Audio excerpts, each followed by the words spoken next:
Hello everyone. तो आज की इस ऑडियो बुक के अंदर अपन लोग रिवाइज करने वाले रेस्पिरेशन इन प्लांट्स। तो अपन सभी ब्रीथ करते हैं तभी जिंदा रह पा रहे, पर ब्रीथिंग क्यों एसेंशियल है लाइफ के लिए, क्या होता है जब अपन ब्रीथ करते हैं, और जितने भी living organism including plants microbes वो ब्रीथ करते हैं तो कैसे करते हैं। हर एक ऑर्गेनिज्म को नीड होती है एनर्जी को कैरी करने के लिए डेली लाइफ एक्टिविटीज़ को, जो कि एब्जॉर्प्शन, ट्रांसपोर्ट, मूवमेंट, रिप्रोडक्शन और इवन ब्रीथिंग। तो ये सारी एनर्जी आखिर आती कहाँ से? तो अपन जो फूड खाते हैं उससे एनर्जी आते हैं, लेकिन कैसे फूड से एनर्जी आखिर बाहर आती है और कैसे ये यूटिलाइज होती है? क्या सारे ये फूड जो है हमको सेम अमाउंट ऑफ एनर्जी देते हैं? क्या प्लांट कुछ खाते हैं या फिर प्लांट्स उनकी एनर्जी कहाँ से पाते हैं? ऑर्गेनिज्म उनकी एनर्जी की रिक्वायरमेंट क्या फूड ईट करके ही पाते हैं? तो आपको वंडर होगा कि सर्वर क्वेश्चन जो अभी मैंने आपसे पूछे ये सभी सीम वेरी डिसकनेक्टेड लिखते हैं, लेकिन रियलिटी के अंदर जो प्रोसेस है ब्रीथिंग की वो बहुत ज़्यादा कनेक्टेड है process of release of energy from food से। तो इसी को अपन अंडरस्टैंड करते हैं कि ये आखिर कैसे होता है। तो जितनी भी एनर्जी रिक्वायर्ड अपने को लाइफ प्रोसेसेस चलाने के लिए वो ऑब्टेन्ड होती है by oxidation of some macromolecules, जिसको अपन बोलते हैं फूड। सिर्फ ग्रीन प्लांट और साइनोबैक्टीरिया ये अपना फूड प्रिपेयर कर सकते हैं by the process of photosynthesis, जो कि ट्रैप करते लाइट एनर्जी को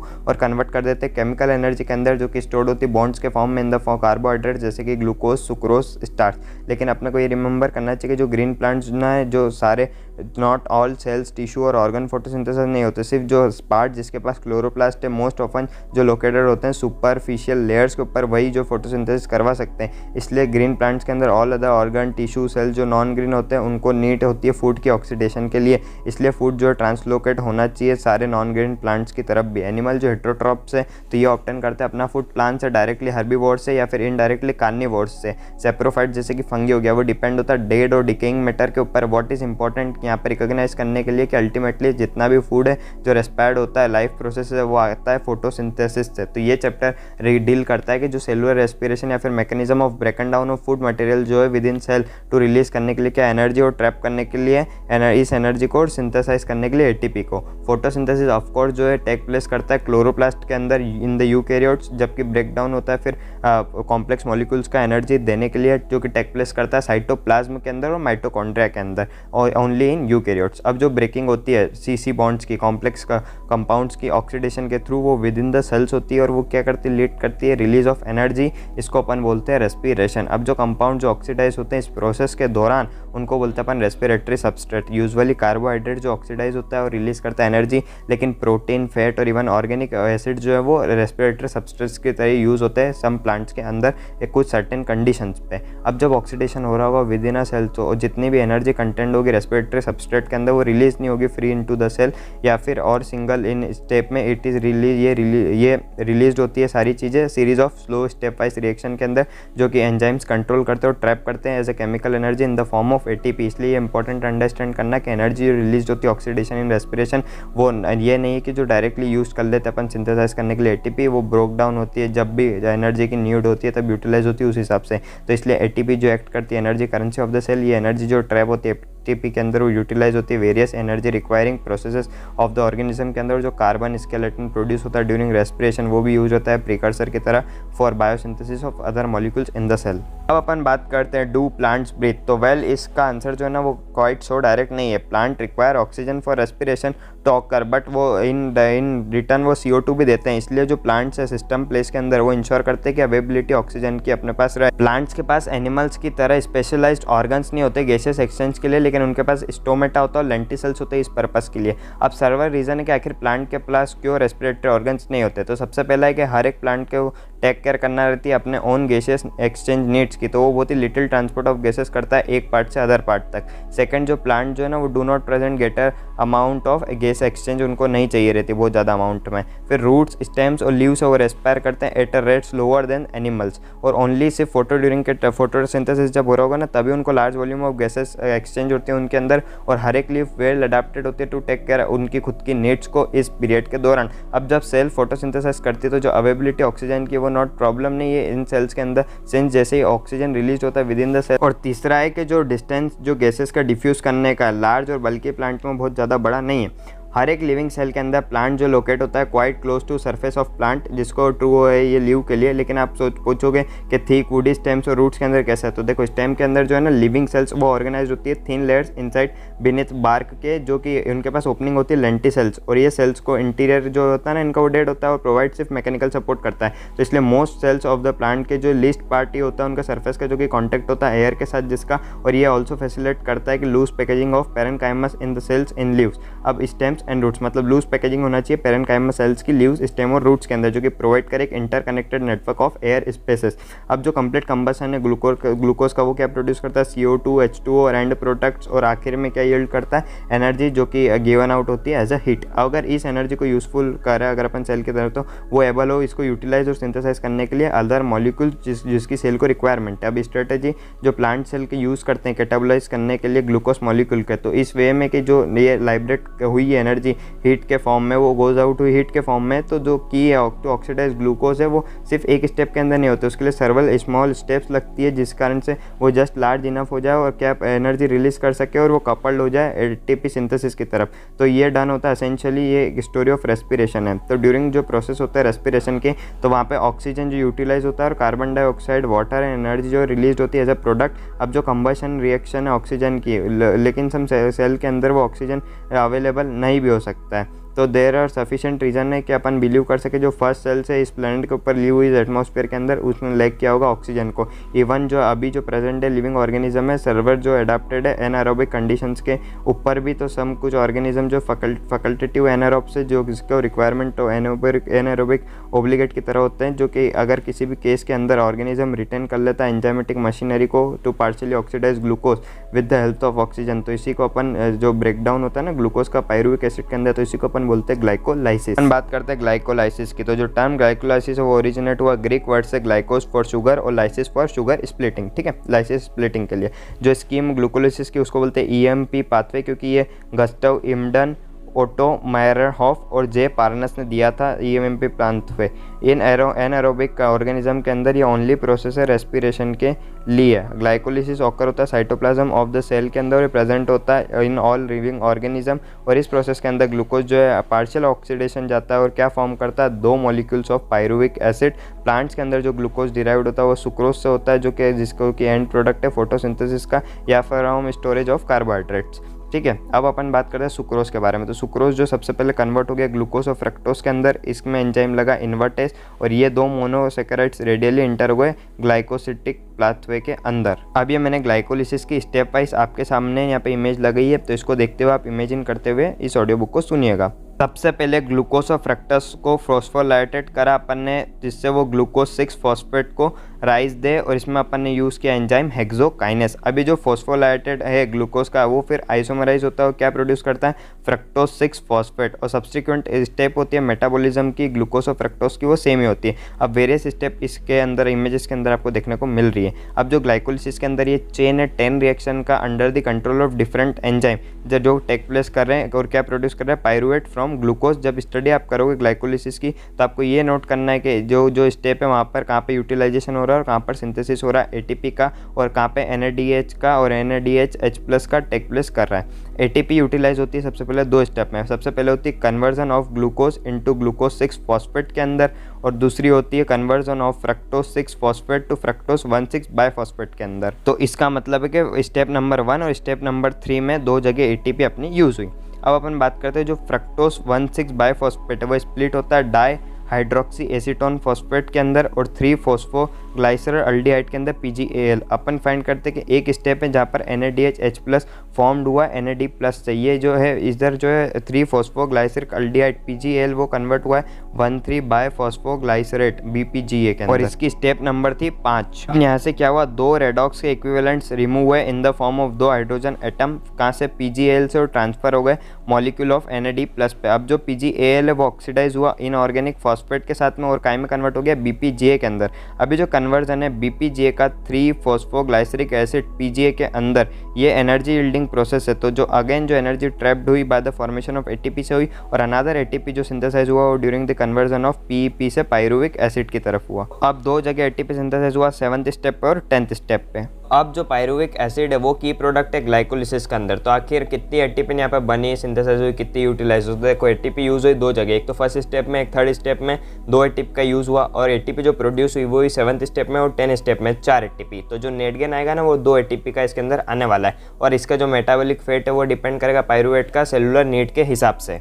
अब ये जो पायरुविक एसिड बन गया ग्लाइकोलिसिस के बाद, तो अब इसके 3 तरीके से इसका आगे फर्दर प्रोसीड हो सकता है। सबसे पहले तो lactic acid fermentation, alcoholic fermentation और एरोबिक रेस्पिरेशन। फर्मेंटेशन जो टेक प्लेस करता है वो एनाएरोबिक कंडीशंस के अंदर करता है, मेनली प्रोकैरियोट्स और यूनिसेलुलर यूकैरियोट्स के अंदर। और कंप्लीट ऑक्सीडेशन जो ग्लूकोज का CO2 और H2O के अंदर, हाउएवर जो ऑर्गेनिज्म है वो अडॉप्ट कर लेते हैं क्रेब्स साइकिल को, जिसको कहते हैं अपन एरोबिक रेस्पिरेशन, जिसके लिए ऑक्सीजन का सप्लाई नीड होती है। अब अपन बात करते हैं फर्मेंटेशन के बारे में। अगर यीस्ट से होगा तो ये क्या करेगा, इनकम्प्लीट ऑक्सीडेशन ग्लूकोज क्या करेगा, एनाएरोबिक कंडीशंस के अंदर सेट्स ऑफ रिएक्शन लगेंगे, जहाँ पर आपको सामने इमेज लगे, इसको इमेजिन करते हुए चलेगा। जहाँ पर सबसे पहले पायरुविक एसिड जो कन्वर्ट होगा CO2 के अंदर और इथेनॉल के अंदर। अभी जो एंजाइम है पायरुविक एसिड के डीकार्बोक्सिलेज और अल्कोहल डीहाइड्रोजिनेस वो कैटालाइज करेंगे इन रिएक्शन को, और अदर ऑर्गेनिज्म सम बैक्टीरिया जो प्रोड्यूस करेगा लैक्टिक एसिड पायरुविक एसिड से। अभी ये जो स्टेप जो मैंने आपको इमेज लगी उसके आप देख रहे हैं, इन एनिमल सेल्स के अंदर भी जो मसल्स के अंदर एक्सरसाइज के दौरान जब ऑक्सीजन की इनएक्वेट सप्लाई हो जाती है सेलुलर रेस्पिरेशन की, तो जो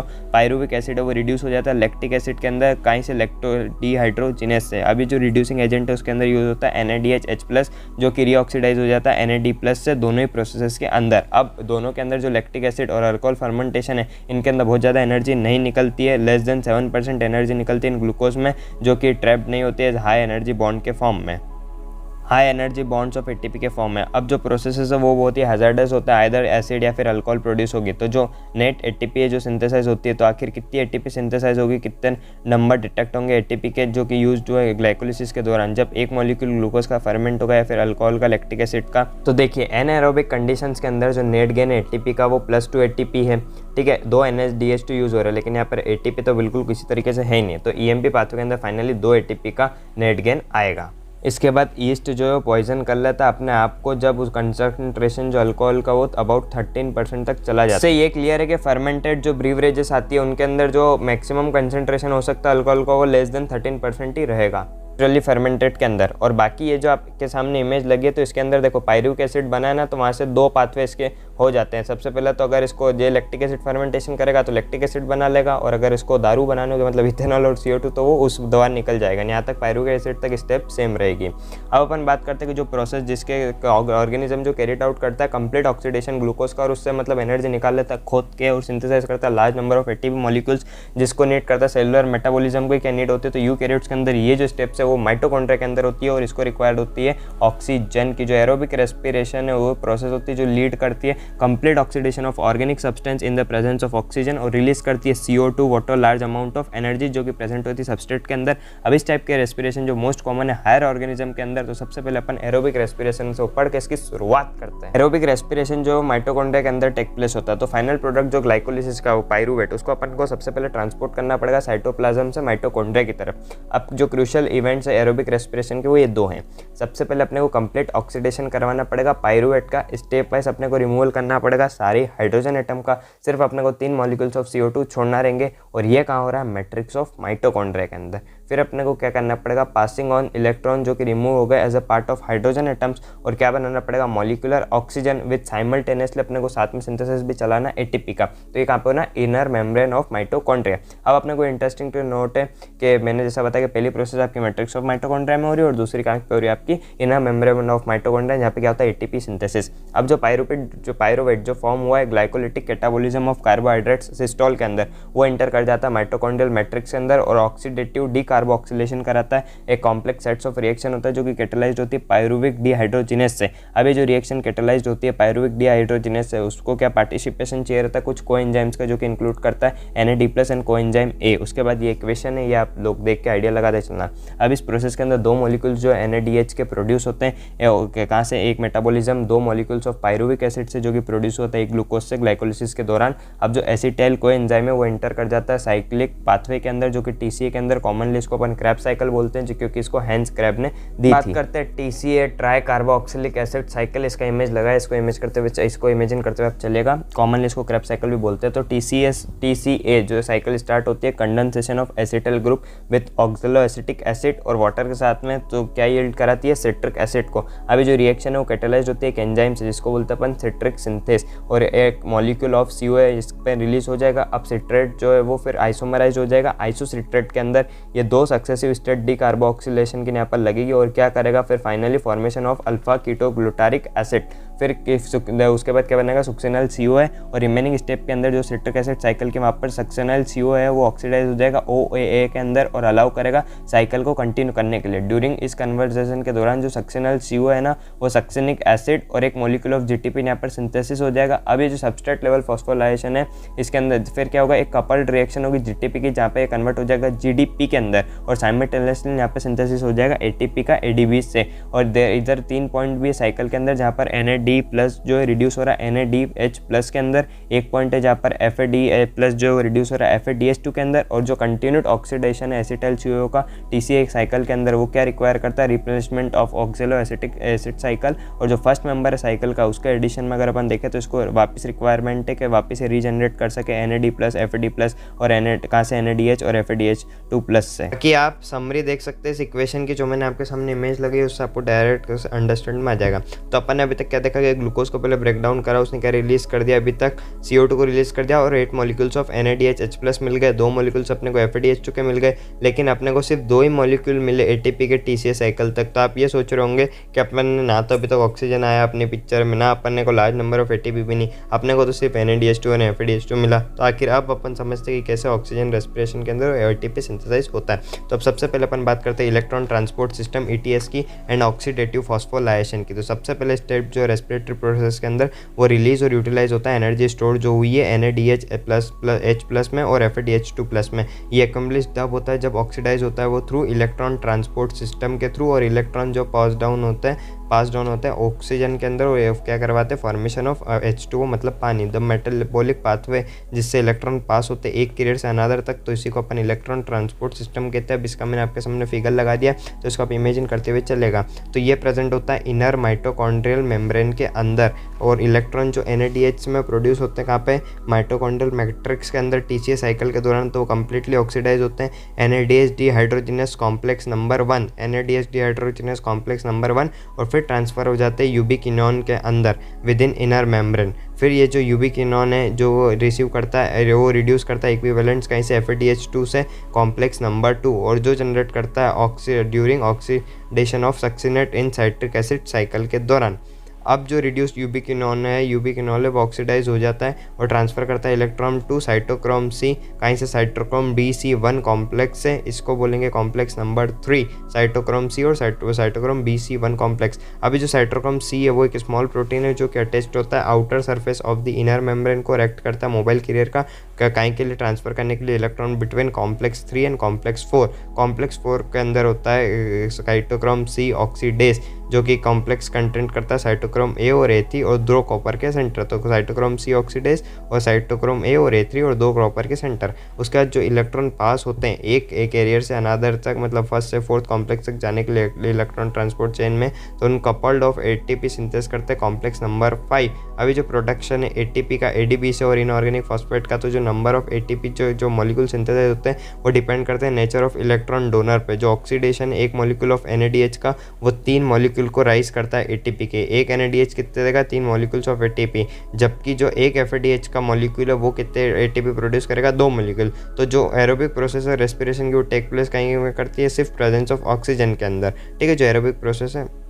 अब जो रोल ऑफ ऑक्सीजन है वो लिमिटेड है टर्मिनल स्टेज इस प्रोसेस के, तो ये यहाँ पे प्रेजेंस ऑफ ऑक्सीजन की बहुत ही ज़्यादा वाइटल है क्योंकि ये डिराइव करती है होल जो प्रोसेस है रिमूव कहीं को हाइड्रोजन को रिमूव करके सिस्टम से, और ऑक्सीजन एक्ट करता है फाइनल हाइड्रोजन एक्सेप्टर की तरह। और अनलाइक जो फॉस्फोराइलेशन जहाँ पर लाइट एनर्जी की यूटिलाइज होती है production of proton gradient required phosphorylation के लिए, तो रेस्पिरेशन के अंदर ये एनर्जी ऑक्सीडेशन रिडक्शन की जो कि यूटिलाइज होती है सेम प्रोसेस के लिए, और यही रीज़न है कि जो प्रोसेस इसको अपन ऑक्सीडेटिव फॉस्फोराइलेशन बोलते हैं। अब आपने ऑलरेडी स्टडीड कर लिया कि मैकेनिज्म ऑफ मेम्ब्रेन जो लिंक करता है एटीपी सिंथेसिस का वो एक्सप्लेन होता है कीमोऑस्मोटिक हाइपोथेसिस से अर्लियर चैप्टर में। तो ये मेंशन करा कि जो एनर्जी रिलीज होती है ड्यूरिंग इलेक्ट्रॉन ट्रांसपोर्ट सिस्टम वो यूटिलाइज्ड होती है, सिंथेसाइज करती है एटीपी किसकी मदद से, with the help of ATP synthase, जो कि कॉम्प्लेक्स नंबर 5 में देखने को मिलता है। अब इस कॉम्प्लेक्स की भी मैंने इमेज आपके सामने लगाई, आप देखिएगा। ये जो कॉम्प्लेक्स है 2 मेजर कंपोनेंट को कंसिस्ट करता है, एक F1 और एक F0। जो F1 है वो हेड पीस है पेरिफेरल मेम्ब्रेन प्रोटीन कॉम्प्लेक्स का, और कंटेंट क्या करता है, site of ATP synthesis of ATP कहाँ से, एडीपी से और इनऑर्गेनिक फॉस्फेट से।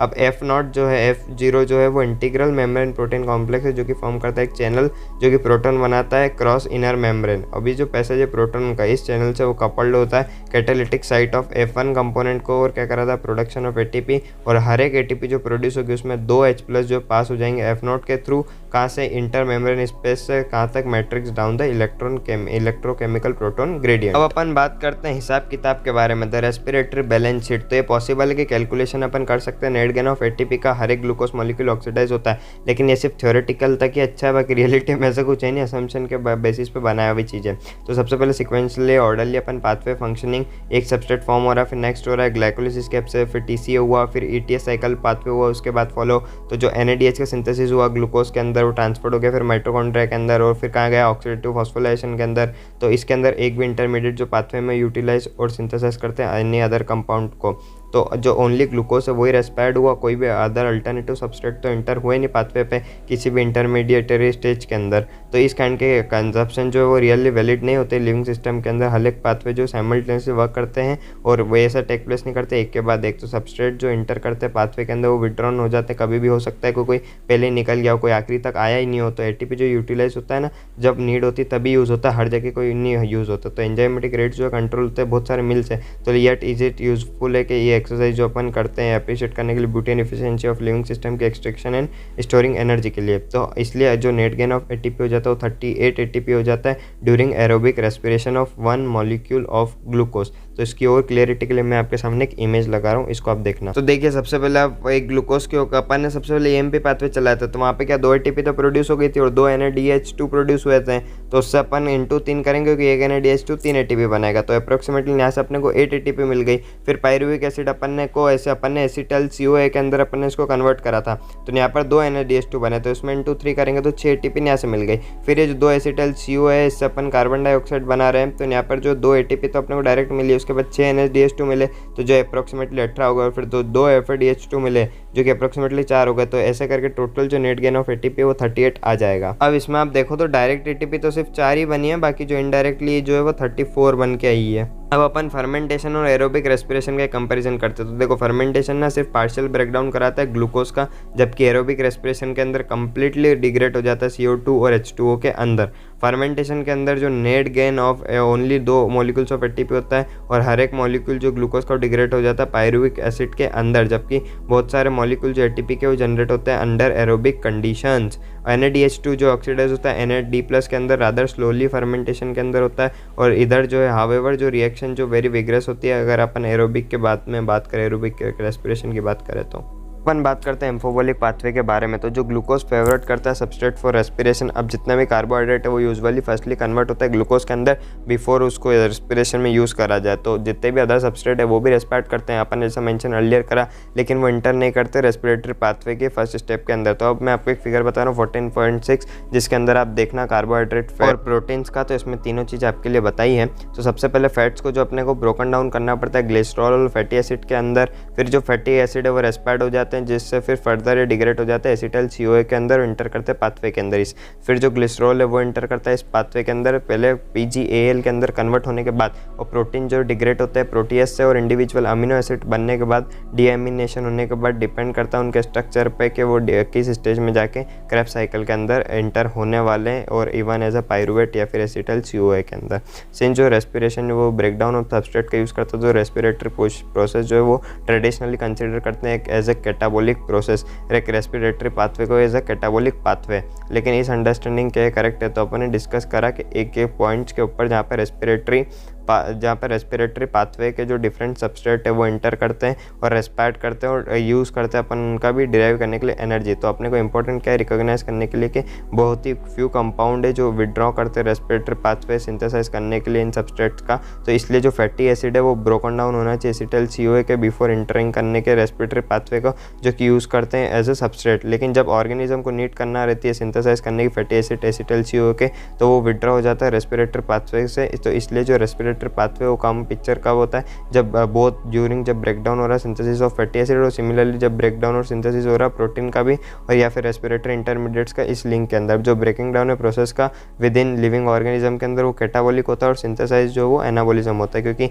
रेस्पिरेटरी पाथवे इन्वॉल्व दोनों में होता है, एनाबॉलिक में भी, एनाबॉलिज्म में भी और कैटाबॉलिज्म में। तो इसलिए बेटर है कि अपन क्या कंसिडर करें रेस्पिरेटरी पाथवे को एज एन एम्फोबोलिक पाथवे रादर इसको अगर अपन कैटाबॉलिक वन से। तो अब अपन बात करते हैं रेस्पिरेटरी कोशेंट के बारे में। तो अपन एक एक्सपेक्ट ऑफ रेस्पिरेशन देखते हैं कि ड्यूरिंग एरोबिक रेस्पिरेशन के अंदर ऑक्सीजन कंज्यूम्ड होती है और CO2 रिलीज होती है। तो जो रेशो होता है volume of CO2 evolve to volume of oxygen O2 consumed in the respiration, उसको बोलते हैं अपन रेस्पिरेटरी कोशेंट। अब जो रेस्पिरेटरी कोशेंट वो डिपेंड करता है टाइप ऑफ रेस्पिरेटरी सबस्ट्रेट अपन कैसे यूज़ कर रहे हैं। जब अपन कार्बोहाइड्रेट का यूज़ करेंगे तो वो कंप्लीटली ऑक्सीडाइज हो जाएगा और इसका रेस्पिरेटरी कोशेंट 1 आ जाएगा, क्योंकि इक्वल अमाउंट में CO2 और O2 इसके अंदर इवॉल्व और कंज्यूम्ड होते हैं। और इसके लिए एक इक्वेशन है जो कि मैंने आपके सामने लगा दी है। अब जब अपन फैट का यूज़ करेंगे तो रेस्पिरेटरी कोशेंट है लेस देन 1 आएगा, क्योंकि कैलकुलेशन फैटी एसिड की जो 3-पैल मीथिन के लिए दी हुए सबस्ट्रेट को यूज़ करते हुए तो ये 0.7 के आसपास आती है। तो इसका भी मैंने आपके सामने इक्वेशन लगा दी है। अब जब प्रोटीन्स का रेस्पिरेटरी सबस्ट्रेट की तरह यूज़ करेंगे तो जो रेशियो है ना वो अबाउट 0.9% आएगा। ठीक है, उसके बाद इंपॉर्टेंट ये है कि रिकॉग्नाइज करने के लिए लिविंग ऑर्गेनिज्म रेस्पिरेटरी सबस्ट्रेट जो ऑफन मोर देन 1 होता है, प्योर प्रोटीन्स और फैट जो नेवर यूज होते हैं एज ए रेस्पिरेटरी सबस्ट्रेट।